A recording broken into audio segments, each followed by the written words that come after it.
ഒരു ദിവസം എൻ്റെ അച്ഛൻ എന്നെ അടിക്കാൻ വടിയെടുത്തപ്പോൾ പറഞ്ഞു, നിനക്ക് വളർത്താനേ തന്നിട്ടുള്ളൂ, നിനക്ക് തല്ലാനോ അടിക്കാനോ ഉള്ള അനുവാദം നിനക്ക് തന്നിട്ടില്ല എന്ന് പറഞ്ഞു. രാത്രി ഞാൻ കിടന്നുറങ്ങിയപ്പോൾ ഇവർ വന്നെന്നോട് ചോദിച്ചു, ഇതിത്രയും കാണിച്ചിട്ട് ചോദിച്ചു, ഇത് മതിയോ, ഇത്രയും മിറ്റം മതിയോ? ക്യാൻസർ വന്ന് മരിച്ചു പോകുന്നു പറഞ്ഞതാണ്. ഇത് എത്ര നാളായി? അതിപ്പോൾ ഒരു 10-22 വർഷമായി മരിച്ചു പോകുമെന്ന് പറഞ്ഞിട്ട്. ഞാൻ പറഞ്ഞില്ല, എനിക്ക് മരണമില്ല.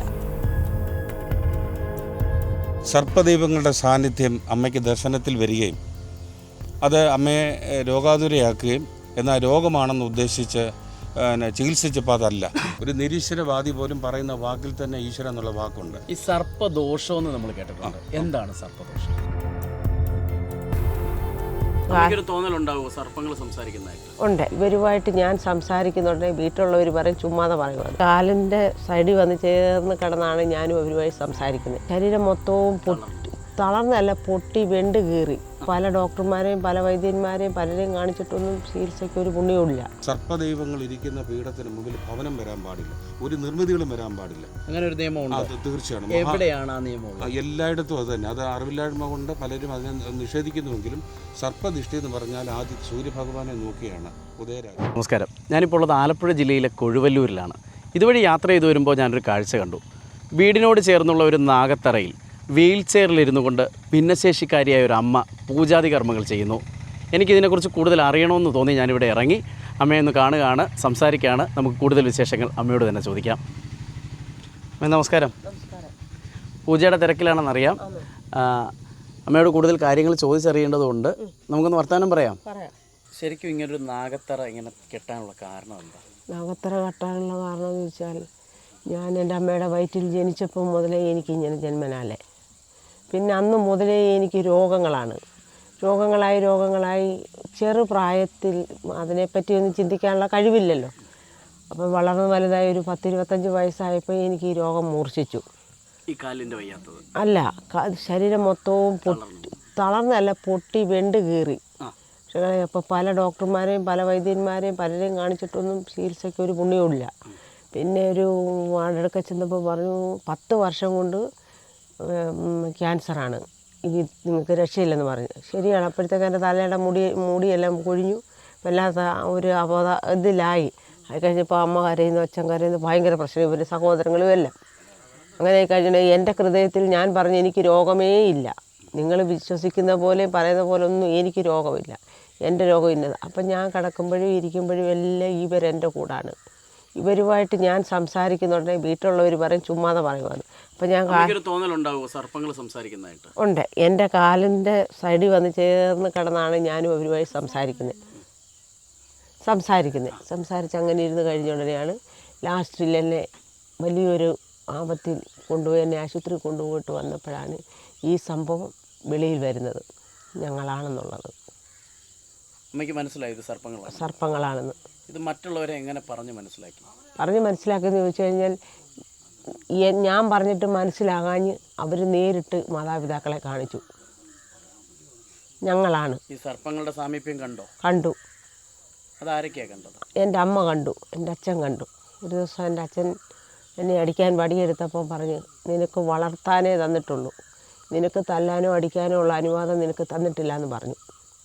പിന്നെ തിരുമേനി ഇവിടെ വന്നു, ഇവരെ ഞാൻ പ്രതിഷ്ഠിച്ച്. എൻ്റെ കയ്യിലൊന്നുമില്ലായിരുന്നു ഇവരെ പ്രതിഷ്ഠിക്കാൻ നേരം. എൻ്റെ കയ്യിൽ 500 രൂപയുള്ളായിരുന്നു. ആ 500 രൂപയും കൊണ്ട് നടന്നു പടിഞ്ഞാറ് അറ്റത്താണ് ഇവരെ ഇരുത്തി കഴിഞ്ഞപ്പോൾ നമ്മുടെ കണക്കും പ്രകാരവും നമ്മൾ മനസ്സിൽ ഉന്നിയതുപോലെയല്ല ഇവരതവിടെ പണി കഴിപ്പിച്ച്. ഞാനൊന്നിനും അടുത്തില്ല അന്നേരം ഞാൻ അവരോട് ശാഠ്യം പിടിച്ച് നിന്ന് കഴിഞ്ഞുകൊണ്ട് രാത്രി ഞാൻ കിടന്നുറങ്ങിയപ്പോൾ ഇവർ വന്നെന്നോട് ചോദിച്ചു, ഇതിത്രയും കാണിച്ചിട്ട് ചോദിച്ചു, ഇത് മതിയോ, ഇത്രയും മിറ്റം മതിയോ? ഞാൻ പറഞ്ഞു മതിയെന്ന് പറഞ്ഞു. അങ്ങനെ അവിടെ നിലനിർത്തി. പിന്നെ അമ്മ മരിച്ചുപോയി. അമ്മയുടെ ഇതെല്ലാം കഴിഞ്ഞപ്പോഴാണ് ഈ തിരുമേനി ഇവിടെ വേറൊരു വിഷയമായിട്ട് വന്നപ്പോൾ ഈ തിരുമേനി ചോദിച്ചു, അവിടെ എന്തോന്ന് ചോദിച്ചാൽ ഞാൻ പറഞ്ഞു സർപ്പക്കാവാണെന്ന് പറഞ്ഞു. അത് ഇതുപോലല്ല, ഈ വീടിനോട് ചേർന്ന് സർപ്പക്കാവ് നിർമ്മിച്ചു. അന്നേരം ഇവിടെ വരെയാണ്, ആർക്കും എത്തിക്കുത്തി വിളക്ക് പോലും കത്തിക്കാൻ പറ്റാത്ത അവസ്ഥയിലായിരുന്നു. എന്നാലും ഞാൻ അത് കഷ്ടപ്പാടില്ലാന്നല്ലേ അത് ചെയ്യുമായിരുന്നു. പിന്നെ ഞാൻ പറഞ്ഞു, പ്രശ്നമെടുത്ത് ഞാൻ പറഞ്ഞു, ഇവിടെ വേണം, ഈ പ്ലാവും പുളിയും ഈ കമുകും നിൽക്കുന്നിടത്ത് വേണം എനിക്ക് എൻ്റെ സർപ്പങ്ങളെ പ്രതിഷ്ഠിക്കാൻ. അവരെ ഞാനവിടെ പ്രതിഷ്ഠിച്ചു. എല്ലാം ചെയ്ത് കഴിഞ്ഞപ്പോൾ എൻ്റെ രോഗങ്ങളും മാറി, എൻ്റെ എല്ലാം മാറി. ഇപ്പം ക്യാൻസർ വന്ന് മരിച്ചു പോകുന്നു പറഞ്ഞതാണോ? പറഞ്ഞതാണ്. ഇത് എത്ര നാളായി? അതിപ്പോൾ ഒരു 10-22 വർഷമായി മരിച്ചു പോകുമെന്ന് പറഞ്ഞിട്ട്.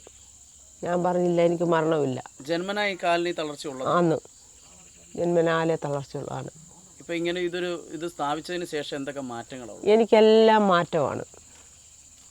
ഞാൻ അവരോട് എന്താവശ്യപ്പെട്ടാലും ഞാൻ അവരോട് ഇടയ്ക്ക് വന്ന് പറയും, സംസാരിക്കും. അവരുമായിട്ട് ആണ് ഏറ്റവും കൂടുതൽ അടുപ്പം.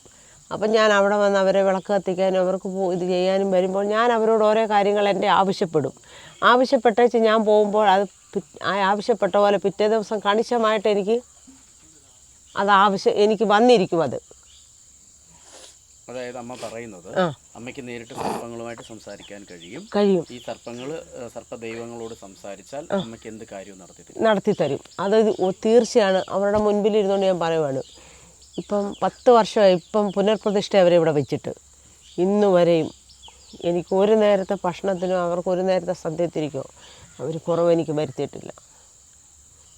എനിക്കൊരു പ്രയാസമെന്ന് കാണുമ്പോൾ ഞാൻ വന്ന് പറയും, മക്കളെ ഇന്നൊന്നുമില്ല എനിക്ക്, എങ്ങനെയാണെന്ന് ചോദിക്കുമ്പോൾ എന്നോട് പറയും വിഷമിക്കേണ്ടെന്ന് പറയും. ഞാൻ പോവും, എനിക്ക് കണിശം പോലെ കൊണ്ടുതരും. ഇപ്പോൾ ഇത് സ്ഥാപിച്ചതിന് ശേഷം ആളുകൾ ഇവിടെയൊക്കെ വരികയും കാണുകയും പ്രാർത്ഥിക്കുകയും ചെയ്യും. അനേകം ആൾക്കാരാണ് എന്നെ വന്ന് കണ്ടേച്ച് പോകുന്നത്. തീരാത്ത രോഗങ്ങളും എല്ലാം മാറ്റി സൗഖ്യമാക്കി കൊടുത്തു വിടുന്നുണ്ട്. ഇത് അമ്മയ്ക്ക് ഈ പ്രകൃതി തന്ന ഒരു അനുഗ്രഹം. അന്ന് എന്നെ ഈശ്വരൻ എനിക്ക് അറിഞ്ഞ് അനുഗ്രഹിച്ച് തന്നതാണ്. എൻ്റെ അമ്മയുടെ ഉദരത്തിൽ നിന്നേ എനിക്ക് അനുഗ്രഹമായി കിട്ടിയൊരു ഇതാണിത്. അതിനെ ഞാൻ എൻ്റെ നെഞ്ചോട് ചേർത്ത് പിടിച്ച് എന്തെല്ലാം കഷ്ടതകൾ, എന്തെല്ലാം പ്രയാസങ്ങൾ വന്നിട്ടും, എന്തെല്ലാം ദുരിതങ്ങൾ എനിക്ക് വന്നിട്ടും മരണത്തിൻ്റെ വക്കിൽ പോയിട്ട് ഞാൻ അവരെ കൈവിട്ടില്ല. ഞാൻ ഈ വൈകല്യത്തിൽ അവരെ സ്വീകരിച്ചു, അവരെന്നെ സ്വീകരിച്ചു. ഇപ്പോൾ ആദ്യം അമ്മയുടെ രോഗം മാറി, ഇപ്പോൾ പലരുടെയും രോഗങ്ങൾ മാറുന്നു. അതൊരു വിശ്വാസമായിട്ട് തന്നെ ഉറച്ചുകൊണ്ട് സർപ്പപൂജ ചെയ്ത് തുടരുന്നു. ഒന്നും എനിക്ക് ആരും ഒരു ലക്ഷണം എനിക്ക് തന്നില്ലേലും എനിക്ക് പ്രശ്നമില്ല. ഞാൻ അവരെ നിയമിച്ച് അവർക്ക് കൊടുത്തു വിടും. എൻ്റെ കയ്യിലുണ്ടെങ്കിൽ ഞാൻ അവർക്ക് കൊടുക്കും, കൊണ്ടുപോയിക്കോളാൻ പറയും, എനിക്ക് അവർ തരും. എനിക്കത് മാത്രമേ അന്നും ഇന്ന് ഞാൻ ചിന്തിച്ചിട്ടുള്ളൂ. ചെയ്യും. അവരെ അഭിഷേകം ചെയ്യുന്നതും ഇതെല്ലാം ഒറ്റയ്ക്ക്. എന്തൊക്കെ അഭിഷേകങ്ങളാണ് ചെയ്യുന്നത്? അവരെ പിന്നെ എള്ള് വറുത്ത് പൊടിച്ച് അവർക്ക് വെച്ചിട്ട് പിന്നെ ഇഞ്ച മേടിച്ചുകൊണ്ട് വന്ന് അത് വലിച്ചു കയറി അതിൻ്റെ എല്ലാം പൊടിയും നാരും കളഞ്ഞേച്ച് വെള്ളം അവരുടെ തലവഴി വെള്ളം ഒഴിച്ചിട്ട് അവരെ തേച്ച് കുളിപ്പിച്ച് വൃത്തിയാക്കിയിട്ട് പിന്നെ പനനീരും എണ്ണയൊക്കെ ആടി അങ്ങോട്ട് ഒപ്പിയെടുത്തേച്ച് എള്ള് കരിച്ച് കുത്തി പിന്നെ ചന്ദനക്കുറി തൊട്ട് പൊട്ട് തൊട്ട് എല്ലാ കാര്യങ്ങളും ചെയ്ത് കഴിഞ്ഞിട്ട് പിന്നെ അവർക്ക് പൂക്കളും കൊടുത്ത് വിളക്കും കത്തിച്ച്. ഇത് എത്ര നാളായിട്ട് ഇപ്പോൾ ചെയ്യുന്നുണ്ട്? ഇപ്പം ഞാൻ 10 വർഷം കൊണ്ട് തന്നെ ചെയ്യുക. ഇത് ചെയ്യുന്ന സമയത്ത് എന്തെങ്കിലും അസ്വസ്ഥത തോന്നിയിട്ടുണ്ടോ? എല്ലാത്തവരും അസ്വസ്ഥത ഉണ്ടാകും എനിക്ക്. അത് ഇവരുടെ ഇതിൽ കൊണ്ടാണ് എനിക്ക് അസ്വസ്ഥ ഉണ്ടാകുന്നത്. ആരോടും പറയത്തില്ല. പോയി പിന്നെ ഇതെല്ലാം കഴിഞ്ഞിട്ട് പോയി കുറച്ച് നേരം കിടക്കും, അങ്ങനെ മാറും. പിന്നെ അവരോട് കാര്യം പറയും, അവരെ കെട്ടിപ്പിടിക്കും. അങ്ങനെയൊക്കെയാണ് കാര്യങ്ങൾ പോകുന്നത്. ഞങ്ങൾ 3 പേരും ഒരു കൂട്ടാണ്. ഇത് ഇപ്പം 3 തറകളാണ് അല്ലേ? ഒരു തറയും 3 പ്രതിഷ്ഠയാണ്. ഇത് ഏതൊക്കെ നാഗങ്ങളാണ്? ഇത് നാഗരാജാവ്, ഇത് അവരുടെ വീട് ചിത്രകൂടം, ഇത് നാഗയക്ഷിയമ്മ.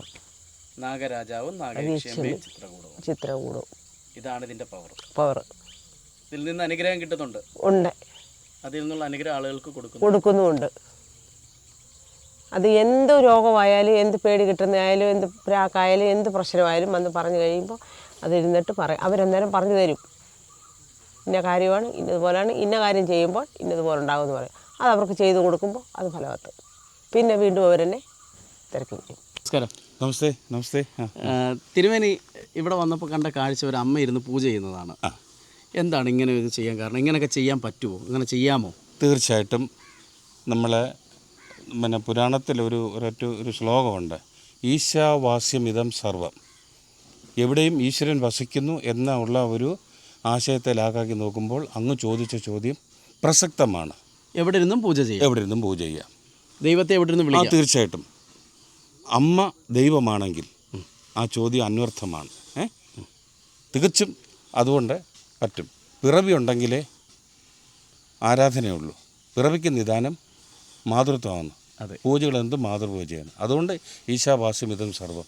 ഈശ്വരൻ എവിടെയും വസിക്കുന്നു.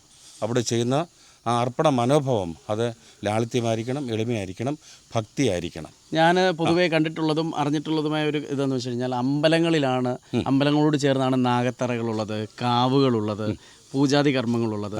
ഇപ്പോൾ ഒരു ഇതുവഴി പോകുമ്പോൾ കാണുന്നതെന്ന് വെച്ചാൽ ഒരു വീടിനോട് ചേർന്നൊരു നാഗത്തറ രൂപീകരിച്ചിരിക്കുന്നു. അവിടെ അമ്മ ഇങ്ങനെ വീൽ ചെയറിരുന്നു. ഒരു കൗതുകവും നമുക്ക് തോന്നാറുണ്ടല്ലോ. ഇതെന്താണ് സംഭവം? ഇതിനെക്കുറിച്ച് അറിയണമെന്നൊരു ആഗ്രഹം തോന്നിയതുകൊണ്ടാണ് ഇവിടേക്ക് വന്നത്. സർപ്പദൈവങ്ങളുടെ സാന്നിധ്യം അമ്മയ്ക്ക് ദർശനത്തിൽ വരികയും അത് അമ്മയെ രോഗാതുരയാക്കുകയും എന്നാൽ രോഗമാണെന്ന് ഉദ്ദേശിച്ച് ചികിത്സിച്ചപ്പോൾ അതല്ല. പക്ഷേ ഭാരതീയ ആചാരപ്രകാരമുള്ള പ്രശ്നഭീതിയിൽ മാതാപിതാക്കൾ ജ്യോതിഷപരമായി നോക്കിയപ്പോൾ സർപ്പ അധിവാസ ഭൂമിയാണെന്നും ആ സർപ്പദൈവങ്ങളുടെ സന്നിവേശം ഈ അമ്മയിൽ കുടികൊണ്ടിട്ടുണ്ടെന്നും അതിന് പ്രകാരമുള്ള ആരാധനക്രമം അനുസരിച്ച് ജ്യോതിഷവിധി പ്രകാരം ഉത്തമമായ രീതിയിൽ ഇവിടെ ഒരു സർപ്പപീഠം ചമച്ച് പ്രതിഷ്ഠ ചെയ്യണമെന്ന് വിധി വന്നതിൻ്റെ അടിസ്ഥാനത്തിൽ ആ അമ്മയുടെ സ്വന്തം പരിശ്രമം കൊണ്ട് സ്വരൂപിച്ച സാമ്പത്തികം കൊണ്ട് ഈ പീഠം ചമയ്ക്കുകയും അപ്പോൾ എന്നോടൊരു നിർദ്ദേശം പറഞ്ഞു, എനിക്ക് എൻ്റെ മക്കളാണ്, അവരെ ആരാധിക്കാൻ പൂജിക്കാൻ എനിക്ക് ഒരു ഇടം കിട്ടണം. അതുകൊണ്ട് ആ അമ്മയുടെ നിർദ്ദേശം അനുസരിച്ച് ഒരു അളവിൽ ഞാൻ ഈ സർപ്പപീഠം ചമയ്ക്കുകയും ഒരു ഉത്തമ മുഹൂർത്തത്തിൽ പ്രതിഷ്ഠാവിധികൾ നടത്തുകയും ചെയ്തു. ഇത്തരത്തിലുള്ള പീഠങ്ങൾ നിർമ്മിക്കുന്ന ഒരാളാണോ തിരുമേനി? തിരുമേനി എന്താണ് ശരിക്കും ചെയ്യുന്നത്? ഞാൻ ക്ഷേത്ര ആരാധന താന്ത്രിക പൂജാവിധികളാണ് ചെയ്യുന്നത്. അപ്പോൾ എന്നാൽ ഇതുപോലെയുള്ള ദൈവിക നിർദ്ദേശങ്ങൾക്ക് സമീപിച്ചാൽ അതിൻ്റെ കണക്കും കാര്യങ്ങളും ഹൃദയസ്ഥമാക്കിയിട്ടുള്ളത് കൊണ്ടും ശില്പികളുമായിട്ട് ചർച്ച ചെയ്തിട്ടും ഗുരുക്കന്മാരുമായിട്ടൂടെ ചെയ്തിട്ടുള്ള അതിൻ്റെ ഗുണദോഷ ഫലങ്ങളെ എല്ലാം ബോധ്യപ്പെട്ട ശേഷം അത് ഈ അമ്മയുമായിട്ട് ചർച്ച ചെയ്തിട്ട് അമ്മയുടെ കൂടി നിർദ്ദേശമനുസരിച്ച് ഈ ഒരു അമ്മ തിരുമേനിയോട് ആവശ്യപ്പെടുകയായിരുന്നു ഇങ്ങനൊരു സ്ഥലം ഉണ്ട്, ഇങ്ങനെ ചെയ്യണമെന്ന്. അതോ തിരുമേനിയെ വന്ന് കാണുകയായിരുന്നു? എന്താണ് നടന്നത്? ഇവിടുത്തെ കുടുംബ വിശേഷത്തിന് വന്നപ്പോൾ അങ്ങ് ദൂരെ മാറി അങ്ങ് ഏറ്റവും പുറയിൽ ഒരു സർപ്പപീഠം കണ്ടു. ഈ അംഗവൈകല്യമുള്ള ഈ അമ്മയ്ക്ക് ഇത്രയും ദൂരം പോയി നിന്ന് ആരാധിക്കാനുള്ള ബുദ്ധിമുട്ട് തന്നെയുമല്ല, സർപ്പദൈവങ്ങൾ ഇരിക്കുന്ന പീഠത്തിന് മുമ്പിൽ ഭവനം വരാൻ പാടില്ല, ഒരു നിർമ്മിതികളും വരാൻ പാടില്ല. അങ്ങനെ ഒരു നിയമമുണ്ട്? അത് തീർച്ചയാണ്. എവിടെയാണ് ആ നിയമം? എല്ലായിടത്തും അത് തന്നെ. അത് അറിവില്ലായ്മ കൊണ്ട് പലരും അതിനെ നിഷേധിക്കുന്നുവെങ്കിലും സർപ്പദിഷ്ടി എന്ന് പറഞ്ഞാൽ ആദ്യം സൂര്യഭഗവാനെ നോക്കിയാണ് ഉദയരാശിയിൽ. ഇത് എവിടെയെങ്കിലും എഴുതപ്പെട്ട ഒരു നിയമമാണോ? അതോ പാരമ്പര്യമായിട്ട് പിന്തുടർന്ന് വരുന്നതാണോ? ഇതിൻ്റെ ഗുണദോഷ ഫലങ്ങൾ ഋഷീശ്വരന്മാരും മുനിമാരും യോഗീശ്വരന്മാരും കണ്ടെത്തിയിട്ടുള്ളത് കൊണ്ട് ഒരു നിയമം അവലംബിച്ചതിന് ഇങ്ങനെ തന്ത്രിമാർ പൂജാരിമാരിങ്ങനെ നിഷ്കരിച്ച് പോരുന്നുള്ളതാണ് അതിനകത്തിലെ സത്യം. സത്യത്തിൽ സർപ്പത്തിൻ്റെ ഈ പത്തി സൂര്യഭഗവാനെ ആരാധിക്കുന്നതാണ്. അതുകൊണ്ടാണ്. അപ്പോൾ അങ്ങനെ വന്നപ്പോൾ സർപ്പസംബന്ധമായിട്ടുള്ള നാമജപത്തോടുകൂടി ചില ഭസ്മങ്ങൾ ജപിച്ചോ ചരട് ജപിച്ചോ ഈ അമ്മ കൊടുക്കുമ്പോൾ അത്ഭുതകരമായ ആൾക്കാർക്ക് ദുരിതം വരുന്നതിനനുസരിച്ചുള്ള മാറ്റം കാണുന്നു. അവർ കൊടുക്കുന്ന ദക്ഷിണകളാണ് ഈ അമ്മയുടെ വരുമാനം.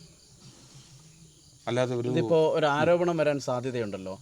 ഇത് ഇന്നത്തെ കാലഘട്ടത്തിൽ, മാറിയ ഒരു കാലഘട്ടത്തിൽ, ഇത് പ്രത്യേകിച്ച് സൈബർ യുഗമാണ്, ഈ സോഷ്യൽ മീഡിയയുടെ ഈ കാലഘട്ടത്തിൽ ഇത്തരത്തിലൊരു പൂജ കർമ്മം എന്നൊക്കെ പറഞ്ഞാൽ എത്രത്തോളം ആളുകൾ വിശ്വസിക്കും? ഇത് ഓരോരുത്തരുടെ അനുഭവമാണ് ഈശ്വരിലേക്ക് അവരെ കൂടുതൽ അടുപ്പിക്കുന്നത്. നിഷേധിക്കാൻ എളുപ്പമുണ്ട്, ഇല്ലാത്തതും വല്ലാത്തതും പറയാൻ എല്ലാവർക്കും എളുപ്പമുണ്ട്. അവനവൻ്റെ അനുഭവമാണ്. ഒരു നിരീശ്വരവാദി പോലും പറയുന്ന വാക്കിൽ തന്നെ ഈശ്വരൻ എന്നുള്ള വാക്കുണ്ട്. ആ ഈശ്വരൻ എന്നുള്ള വാക്കിന് ഈ സ്വരം എന്ന് വെച്ചാൽ ഈ ശബ്ദം എന്നുള്ളതാണ്. ഒരു അമ്മയാൽ പിറവി ഉണ്ടെങ്കിൽ അമ്മയെ ദൈവത്തെ കണക്കാക്കുന്നെങ്കിൽ അതാണ് ഏറ്റവും വലിയ ദേവപൂജ. അങ്ങനെയെങ്കിൽ അമ്മ ഒരു ശിശുവിനെ കഴുകി കുളിപ്പിച്ച് അലങ്കരിച്ച് താരാട്ട് പാടുന്ന അതേ രീതി മര്യാദകളാണ് ഒരു പൂജാവിധിയിൽ അവലംബിക്കുന്നത്. അതേപോലെ തന്നെ ഈ അമ്മയ്ക്ക് മാനസികമായി കിട്ടിയ ഒരു അനുഗ്രഹം അനുസരിച്ച് അമ്മ പീഠസ്ഥമാക്കിയിട്ട് അമ്മയുടെ ജപപൂജാദികൾ മറ്റ് മന്ത്രതന്ത്രാദികൾ മുദ്രാവീതികളൊക്കെ ശാസ്ത്രീയമായി കുറവാണെങ്കിലും യോഗസിദ്ധിയാൽ, അതായത് ജന്മം കൊണ്ട് കിട്ടിയ കഴിവ് കൊണ്ട് ചെയ്യുന്ന ക്രിയാവിധികളൊക്കെ ഫലസിദ്ധി. ഇത് സർപ്പദൈവങ്ങളെന്നാണല്ലോ പറയുന്നത്. അതെ. ഇതേ സർപ്പങ്ങളെ തന്നെ വിഷദംശനം ഏൽക്കുന്നതിൻ്റെ പേരിൽ തല്ലിക്കൊല്ലുന്ന ഒരു കാഴ്ച കൂടെ നമ്മൾ കാണുന്നുണ്ട്. അത് എത്രത്തോളം ശരിയാണ്? അജ്ഞത മാത്രമാണ്. മിണ്ടാപ്രാണികളാണ്. കാരണം ഇത് പ്രകൃതിയുടെ ഒരു ഭാഗമല്ലേ? തികച്ചും. അപ്പോൾ പ്രകൃതി പൂജ ചെയ്യുന്നു എന്ന് മാത്രം കണക്കാക്കിയാൽ മതിയോ? ഈശ്വര പൂജയാണ്. ഭൂമിയിലെ ആദ്യത്തെ പ്രത്യക്ഷ ദൈവമാണ് സർപ്പം. നമ്മുടെ പിറവിയെക്കുറിച്ച് പറയുമ്പോൾ തന്നെ ഗർഭാവസ്ഥയിലേക്ക് പോകുന്ന ഒരു ബീജാഭാവം പോലും സർപ്പരൂപത്തിലാണ്. അപ്പോൾ അതുകൊണ്ട് ആദി ദൈവം എന്ന് നമുക്ക് വീക്ഷിക്കാം. കാരണം ഭൂമിദേവിയുടെ ആദ്യത്തെ സന്താനമെന്ന് നമുക്ക് കൊടുക്കാം. ആരാധന കൊടുത്തേ മതിയാകത്തുള്ളൂ. ഇങ്ങനെയുള്ള മിണ്ടാപ്രാണികളെ കൂടി ആരാധിച്ചില്ലെങ്കിൽ ഇവിടെ ജീവജാലങ്ങൾ ഉണ്ടാവില്ല. മനുഷ്യൻ്റെ മനസ്സും വലുത് കൊന്നു കൊല വിളിച്ചുകൾ. അപ്പോൾ അതിൽ വിഷമുണ്ട്, കൊത്തും എന്ന് പറയുന്ന ഭയം ജനിപ്പിക്കുന്നതുകൊണ്ടാണ്. അപ്പം തിരുമേനി പറഞ്ഞു വരുന്നത് സർപ്പങ്ങൾക്ക് വിഷമില്ല എന്നാണോ? വിഷമുണ്ട്. നമ്മുടെ നാവിലെ ഭാഷ മാറുമ്പോൾ അത് വിഷമാണ്. കാര്യസാധ്യത്തിന് നമ്മൾ അനുനയിപ്പിച്ചും കപടബുദ്ധി കൊണ്ട് നമുക്ക് പറയും ഈ മിണ്ടാപ്രാണികൾക്ക് സത്യം മാത്രമേ ഉള്ളൂ. സത്യത്തിൻ്റെ ദേവതയാണ് സർപ്പദൈവങ്ങൾ. അത് മതിയാകത്തുള്ളത്. ഈ സർപ്പദോഷമെന്ന് നമ്മൾ കേട്ടിട്ടുണ്ട്. എന്താണ് സർപ്പദോഷം? ഇപ്പോൾ ചവിട്ടിയാൽ കടിക്കാത്ത പാമ്പുണ്ടോ എന്ന് നാട്ടുകാർ പറയാറുണ്ട്. ഒരു നാട്ടു ചോദ്യമാണ്, ഒരു നാട്ടുവാക്കാണത്. അപ്പോൾ ഒരു ദ്രോഹം ചെയ്താൽ, പ്രത്യേകിച്ച് ഈ മിണ്ടാപ്രാണികൾ, പ്രത്യേകിച്ച് ദൈവത്തിൻ്റെ മക്കളാണ്. കാരണം സങ്കടപ്പെട്ട് എല്ലാവരും ഉപദ്രവിച്ച് ഓടിച്ചെന്നപ്പോൾ കയ്യോട്ട് ഏറ്റുവാങ്ങി കഴുത്തിൽ ചുറ്റിയതാണ് വാസുകി. നമ്മളിലുള്ള മൂലാധാരം, സ്വാധിഷ്ഠാനം, മണിപൂര, അനാഥഹസ്തം, ഇടവെങ്കല, സഹസ്രാര പത്മം എന്നുള്ള ആ 5 രീതിയിൽ വിഷ്ണു ഭഗവാനെ തെളിയിച്ചു. അതാണ് വിഷ്ണു ഭഗവാന്റെ ശിരസിന് മേളിൽ 5 തലയുള്ള ഈ യോഗയുടെ ഭാഗമായിട്ടൊക്കെ ഇത് പ്രാക്ടീസ് തികച്ചും സർപ്പഭാവം മാത്രമാണ്. 7 ഭാഗങ്ങളായിട്ടല്ലേ തിരിച്ചിരിക്കുന്നത്? സമയം 5 എന്നല്ലേ പറഞ്ഞു? അത് 5 എന്ന് പറഞ്ഞു കഴിയുമ്പോൾ അതായത് പുനർജന്യനി മോക്ഷഗതി എന്നൊരു കാര്യം കൂടെ ചേർക്കണം. ഇതൊരു ചാക്രിക സ്വഭാവമാണിത്, പ്രപഞ്ചമാണ്. ഒരു മനുഷ്യന്റെ മൂലാധാരം മുതൽ സഹസ്രാരം വരെ കൂട്ടുമ്പോൾ 7 ചക്രങ്ങളായി തിരിച്ചിട്ടുണ്ടല്ലോ. ഉണ്ട്, ആധാര ചക്രമാണ്. ചക്രങ്ങളെ ഉണർത്തുക എന്നുള്ളതാണ് ഒരു മനുഷ്യൻ ചെയ്യേണ്ടത്. കുണ്ഡലിനി ശക്തി എന്ന് പറയും. കുണ്ഡലിനി ശക്തി ഉണർത്തി കഴിഞ്ഞാൽ അവൻ ദൈവതുല്യനാകുമെന്നൊക്കെ ഒരു കേട്ടിട്ടുണ്ട് വാക്കുകൾ. അതെ, തീർച്ചയാണെങ്കിലും ഒരു താൻ കേമനാണെന്നോ അല്ലെങ്കിൽ മറ്റുള്ളവർക്ക് ഇത് അർഹതയെന്നുള്ളതല്ല. അവനവനിൽ ദൈവം കൊടുത്തത് മറ്റുള്ളവർക്ക് അർഹതപ്പെട്ടവർക്ക് അർഹമായ രീതിയിൽ പകർന്നു കൊടുക്കുമ്പോൾ മാത്രമേ പ്രസക്തമാകുകയുള്ളൂ ആ ചോദ്യം. അപ്പോൾ ഇവിടെ ഒരു സാധാരണ കുടുംബമാണ്. ഇപ്പോൾ ഒരു നാഗത്തറ ഇവിടെ നിർമ്മിച്ചു, അതിന് തിരുമേനി നേതൃത്വം കൊടുത്തു. നാഗങ്ങളെ അവിടെ പ്രതിഷ്ഠിച്ചിട്ടുണ്ട്. തീർച്ചയായിട്ടും ഇവിടെ നാഗങ്ങളുടെ ഒരു വാസമുണ്ടോ? ഉണ്ട്.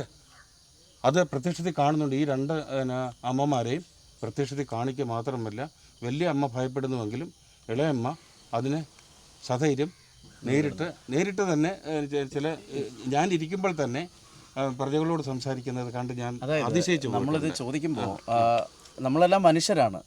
മനുഷ്യൻ്റെ ചിന്തകൾ, പ്രവൃത്തികൾ നമുക്ക് അറിയാവുന്നതേ ഉള്ളൂ. പ്രത്യേകിച്ച് സാധാരണ ഒരു ആരോഗ്യമുള്ള ഒരു അമ്മയല്ല. പെട്ടെന്നൊരു സർപ്പം അടുത്തേക്ക് വരികയും എന്തെങ്കിലും ഒരു ഭയം ഉണ്ടാകുകയും ചെയ്താൽ എഴുന്നേറ്റ് ഓടാൻ പോലും പറ്റില്ല. അങ്ങനെ ഒരു അവസ്ഥയിലിരിക്കുന്ന ഒരു അമ്മ ഇത് ചെയ്യുമ്പോൾ ഭയപ്പെടേണ്ടതില്ലേ? അമ്മയുടെ ധൈര്യം, അതാണ് അമ്മയുടെ ദൈവികത. പെണ്ണായി പിറന്നു, നിരാലംബത്വമുണ്ട്, അംഗവൈകല്യമുണ്ട്. പക്ഷേ അമ്മയുടെ ആ മനസ്ഥൈര്യമാണ് അമ്മയുടെ ദൈവികത. അപ്പോൾ നമ്മൾ മനുഷ്യ ദൈവങ്ങളെ, ആൾ ദൈവങ്ങളെ ധാരാളം കണ്ടിട്ടുള്ള ഒരു നാടാണ്. അതിൻ്റെ പേരിൽ ഒരുപാട് തട്ടിപ്പുകൾ നടക്കുന്ന ഒരു നാടാണ് നമ്മുടെ കേരളം. ആളുകളെ പറ്റിക്കാനും എളുപ്പമാണ്. ഈ അമ്മയിൽ ഇപ്പോൾ കുടികൊള്ളുന്ന അല്ലെ അമ്മയിലേക്ക് വന്ന ഒരു ശക്തി, അത് സർപ്പശക്തിയാണ്. എന്ത് ശക്തിയാണ് അത്? സർപ്പദൈവങ്ങളുടെ ഒരു അനുഗ്രഹ കടാക്ഷം മാത്രമാണ്. ഈ അംഗവൈകല്യമുള്ള ഈ അമ്മയ്ക്ക് ജീവനോ ഉപാധിയായിട്ട് ദൈവകൽപ്പിതമാവാം. സഹോദരിമാർ ഇനിയും 2 പേരും മക്കളും ഉണ്ടെങ്കിലും അവർക്ക് ഈ ഒരു അംഗവൈകല്യം തീണ്ടിയിട്ടേ ഇല്ല. അങ്ങനെയെങ്കിൽ ഇത് ദൈവനിയോഗമാവാം, ഉപജീവന മാർഗം ഇതുമാവാം. ഇതല്ലാതെ മറ്റൊരു തേടി അമ്പലങ്ങളിലോ തുള്ളലിനോ ആട്ടത്തിനോ ആഭിചാര കർമ്മങ്ങൾക്കോ ഈ അമ്മ വഴിതിരിയുന്നില്ല. ഇത് ശരിക്കും ഉപജീവനത്തിന് വേണ്ടിയിട്ട് ദൈവങ്ങളെ ഉപയോഗിക്കാമോ? അതായത് അമ്മ ആരാധിക്കുന്നു, ആൾക്കാർ അമ്മയെ തേടി വരുന്നു. അമ്മ യഥാവിധി അറിയാവുന്ന കാര്യങ്ങൾ, അതിനകത്ത് ശാസ്ത്രമില്ല, ജൽപ്പനങ്ങളോ അല്ലെങ്കിൽ ജപങ്ങളോ ഇല്ല. ഭസ്മം ജപിച്ചിട്ട് എൻ്റെ സർപ്പദൈവങ്ങളെ എന്ന് വിളിച്ച് അത് കൊടുക്കുക. ആ ഒരു ഫലസിദ്ധിയാണ്. വരുന്നവർക്ക് ആത്മസംതൃപ്തി, അവരുടെ കാര്യസാധ്യം. അവർ കൊടുക്കുന്ന ദക്ഷിണകൾ മാത്രമാണ്. ആകെപ്പാടെ അതിന് വികലാംഗ എന്നുള്ള രീതിയിൽ കിട്ടുന്ന ഒരു പെൻഷനാണ് വരുമാനം. ഒരമ്മയുടെ വിശ്വാസവും വിശ്വാസത്തിലധിഷ്ഠിതമായ ജീവിതവുമാണ് എനിക്കിവിടെ കാണാൻ കഴിഞ്ഞത്. നിൻ്റെ വിശ്വാസം നിന്നെ രക്ഷിക്കട്ടെ എന്നല്ലേ? അവരുടെ വിശ്വാസം അവരെ രക്ഷിക്കട്ടെ.